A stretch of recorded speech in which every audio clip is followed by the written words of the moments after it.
Le rapport amoureux, ici souligné par l'association qu'on peut avoir entre tigresse, panthère et la femme.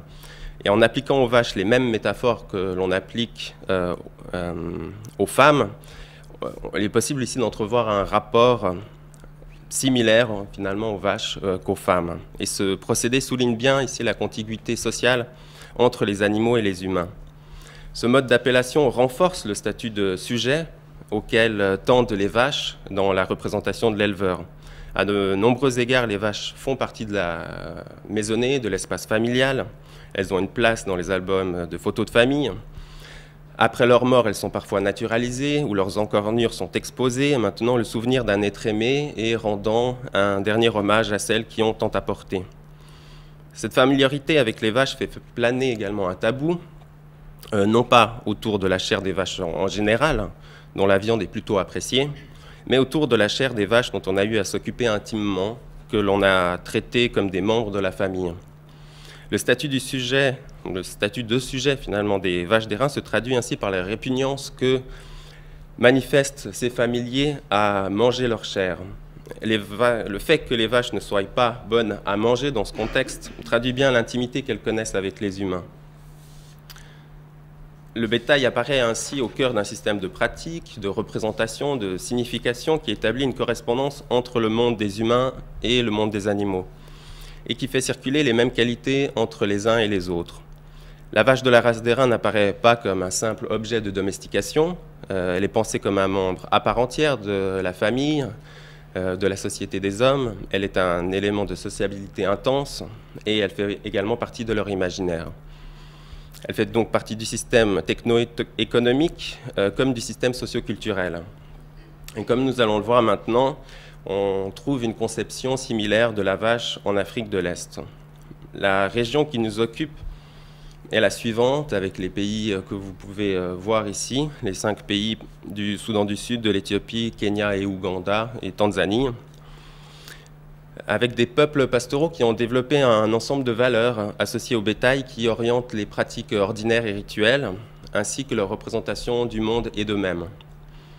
Dans les années 20, l'anthropologue Melville Herskovits avait abordé divers aspects de ces sociétés, comme les coutumes liées à la production et à la consommation du lait ou du sang, la dot traditionnelle en bétail, le bétail comme source de prestige, le rôle du bétail dans les rituels funéraires.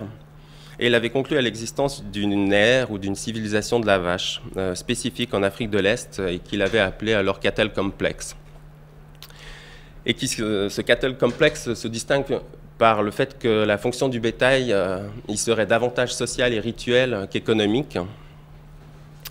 Et ceci apparaît bien évident lorsque l'on regarde son expression à travers le phénomène des animaux favoris que je vais présenter ici.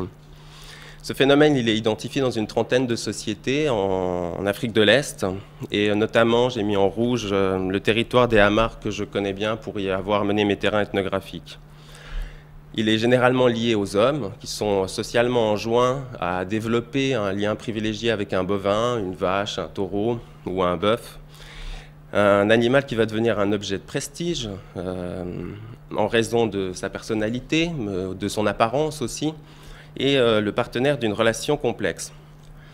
La relation entre les hommes et leurs animaux débute dès la naissance, je dirais, et dès l'enfance particulièrement, lorsqu'ils sont suffisamment âgés pour garder le bétail de leurs parents à proximité des villages, dans les champs alentours, ou plus loin encore dans les campements pastoraux.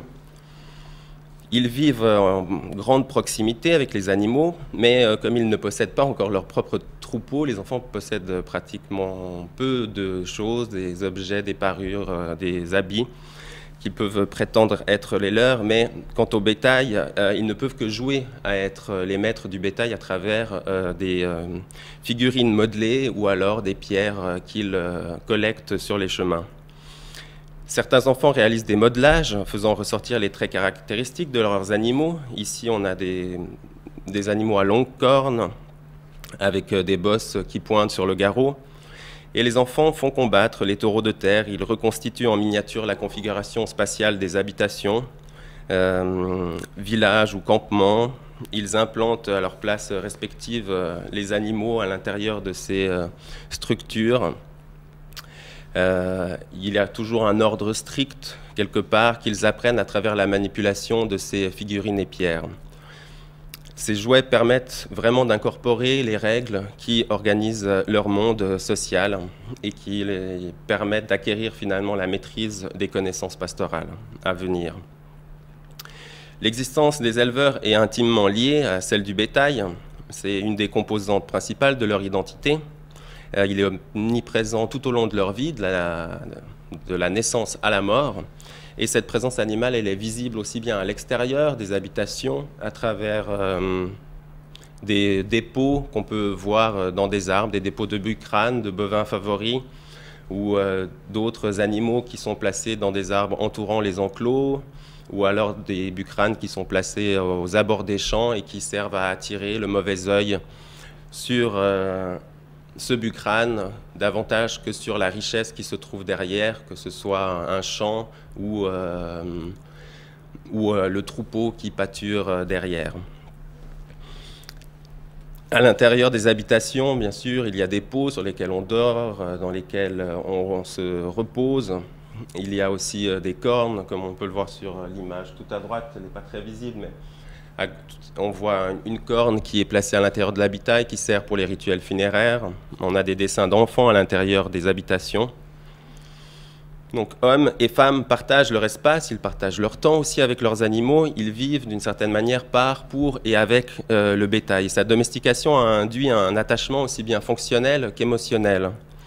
Cependant, ce sont les hommes qui développent des liens privilégiés avec un animal durant le cours de leur vie. Et c'est cet animal qui va devenir le favori d'un éleveur. En anthropologie, on utilise un terme qui est tiré de la psychologie, psychanalyse. Pour parler de cette relation homme-animal, on parle d'identification. Et en effet, les frontières entre humains et animaux tendent ici à s'estomper, à devenir un peu floues. Par exemple, chez les Mandaris du Soudan du Sud, les animaux favoris sont considérés comme des personnes humaines. Et chez les Amars, on parle aussi de bœuf favori comme d'une personne. Ici, on a un jeune Mandari qui a dessiné sur son visage les lignes qui imitent en fait la forme des cornes de son animal. Et sur son torse, il a aussi dessiné des lignes qui imitent les plis foncés de la poitrine de l'animal.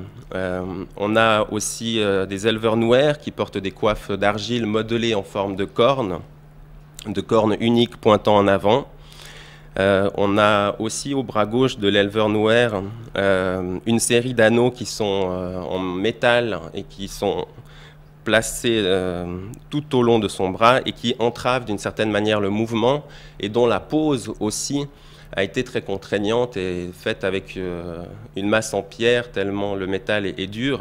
Et cette pose entraîne souvent des légères blessures qui vont... Des petites plaies qui vont entraver son mouvement et qui vont rendre le bras quasi inutile pendant un certain temps ou en tout cas douloureux. Et cette pratique de pose finalement des objets métalliques renvoie à la pratique que les éleveurs font sur la corne de leurs bovins lorsqu'ils déforment les cornes, ce qu'on va voir tout à l'heure. Un jeune éleveur choisit donc son animal favori en fonction des caractéristiques esthétiques qu'il lui trouve, mais aussi apotropaïques. Mais avant de devenir un animal favori qui va remplir ce rôle de protecteur, il va subir diverses modifications corporelles. C'est une forme de rite de passage pour lui, qui va aussi mettre sa vie en danger. La première modification, c'est la castration, une pratique qui vise à contrôler la reproduction du bétail, qui vise à augmenter le taux de graisse d'un bovin et à diminuer son agressivité. Dans ce contexte, les bovins sont peu combatifs.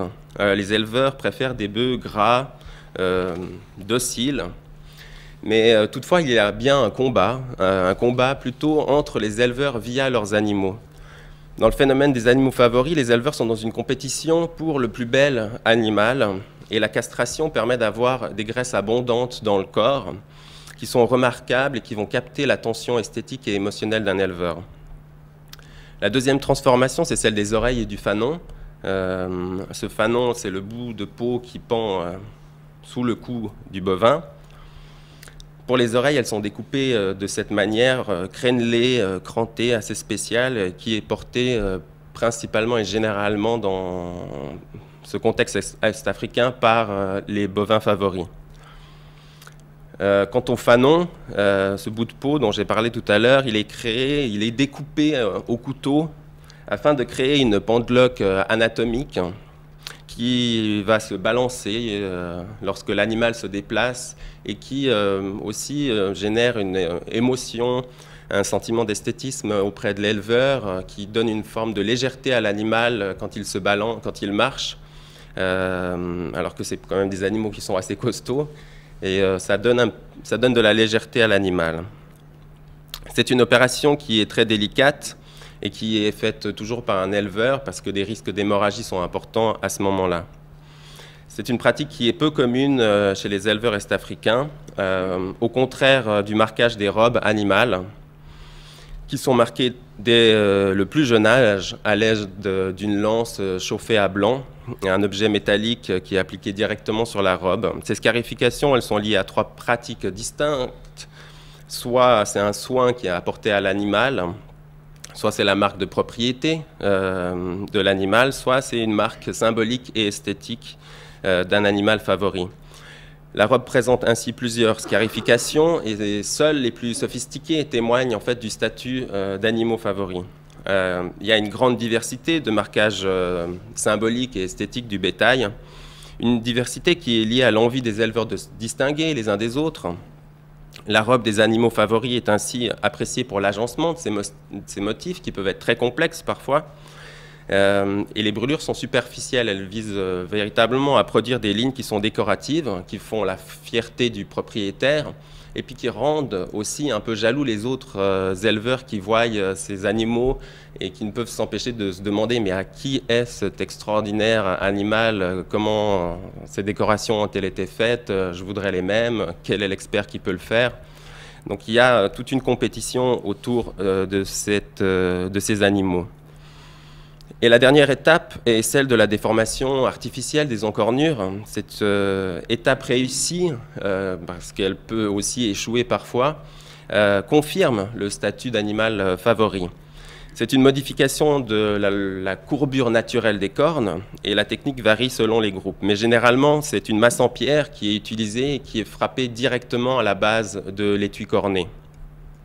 L'animal est maintenu sur le flanc par des amis du propriétaire, tandis qu'un expert va asséner une dizaine de coups réguliers et précis.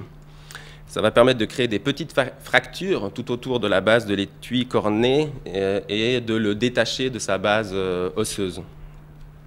C'est une opération délicate, toujours réalisée par un expert sous la supervision d'anciens, en présence aussi de proches et d'amis qui sont conviés à cette déformation, qui est un événement social majeur pour le propriétaire de l'animal.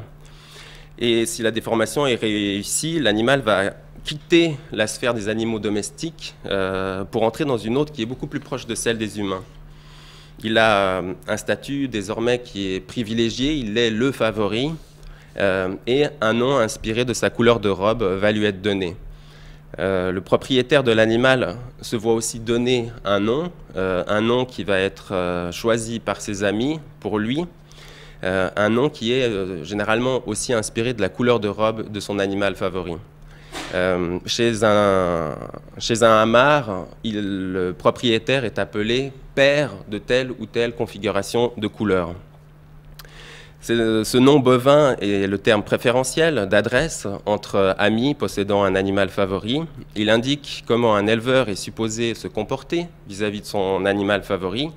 Il se doit d'agir comme un père envers lui, et les hamars disent d'ailleurs que leurs animaux favoris sont leurs fils. Et ils n'en mangent d'ailleurs pas la chair, car on ne mange pas ses enfants, disent-ils. Alors pourquoi je ferais pareil avec mon animal favori ?